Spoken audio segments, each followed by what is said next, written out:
42 degree 43 degree চলছে। এই কারণে প্রতিদিন 4-5 কেজি করে অনেকে পানি খাচ্ছে। তারপরও এটা কত দূরে সূর্যটা, তখন আসবে মাত্র আধা হাত বা এক বিঘত উপরে। এ কঠিন অবস্থাতে মানুষ একটাই আওয়াজ দিতে থাকবে সারা ময়দানে, পানি চাই, পানি চাই, পানি চাই। আল্লাহ পাক বলেন, ভয় করো ওই দিনটাকে, তুরজাউনা ফীহি ইলাল্লাহ, যেদিন সবাইকে আমি আল্লাহর কাছে ফিরে যাওয়া লাগবে।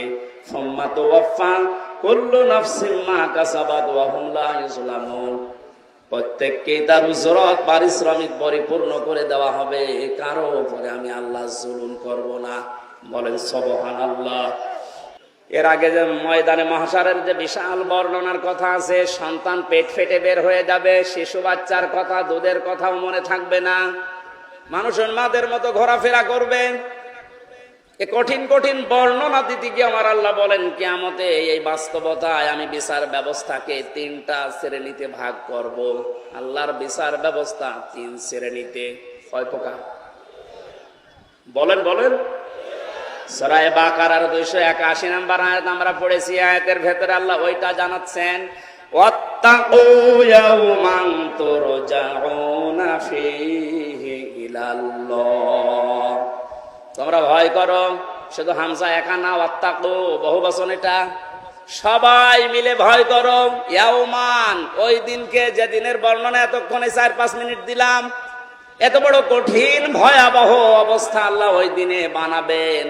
আমরা যেভাবে গণনা করি 1 2 3 4 5 6 খামসিনা আলফা সানা মিম্মা তাউদ্দুন, আল্লাহ বলেন কিয়ামতের একটা দিন হবে দুনিয়ার হিসাবে 50,000 বছরের মতো লম্বা।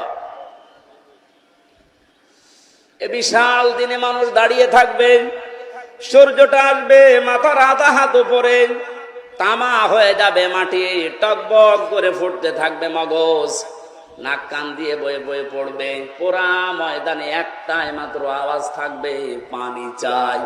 কি চাই? এবার আমরা আয়াতের তাফসীরে প্রবেশ করছি। আপনারা আছেন তো নাকি সাপের কাহিনী শুরু করব? আপনি তাফসীর কোরআন মাহফিল লিখে দিয়েছেন, এর জন্য আমরা এইদিকে আগাচ্ছি। ঘড়িটা খুলে এখানে রাখ, আজান দিয়ে দিয়ালে আবার বলেন।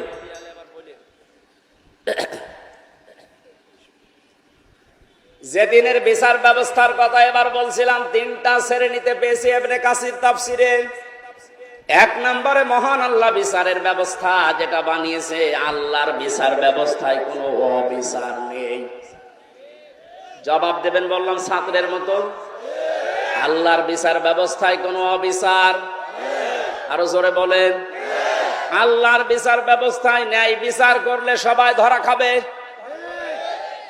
এই ভাই, এটা ঠিক বুঝে বলেছেন? আমি বললাম কোন অবিচার নেই, ন্যায় বিচার করলে কেউ বাঁচবে না, সবাই ধরা খাবে। এটা ঠিক আছে? তো কি বিচার করবে বলেন? ন্যায় অবিচার নেই, ন্যায় বিচার করলেও বাঁচবে না, কি বিচার করবে?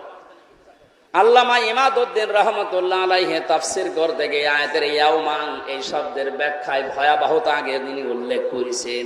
এরপরে বলেন, আল্লাহর বিচার ব্যবস্থায় অবিচার নেই, ন্যায় বিচার করলে তো বাঁচবেন না।